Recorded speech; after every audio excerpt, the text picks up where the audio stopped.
bwana, kuna taarifa za ndani nasifuatilia. Inawezekana kufikia kesho jioni au usiku kabisa nitakuwa nishazipatia majibu ya mwisho, ila leo sitaki kuchambua.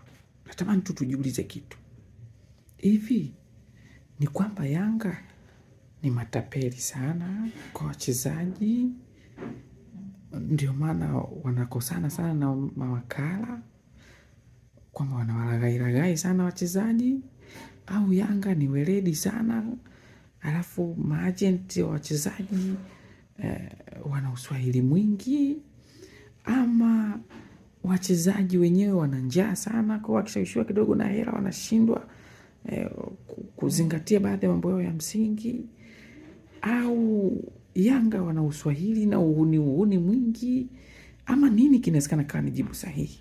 Hebu nipe jibu kwanza, maana nachoka mie kuchambua haya mambo haya, ila kesho nitakuja na sababu kwa nini hiki kinatokea sana Yanga. Maana hii Azizi Andabwile sio ya kwanza, karibu kila msimu kuna sakata. Kama sio mchezaji kugomewa kuondoka, basi itakuwa kuna pesa. Kama sio deni la pesa, basi itakuwa wakala sijui ampishana na mchezaji. Kama sio wakala kupishana na mchezaji, yani kuna sekeseke la kisheria na mikataba. Bwana, tukutane kesho, ila leo mnipe majibu.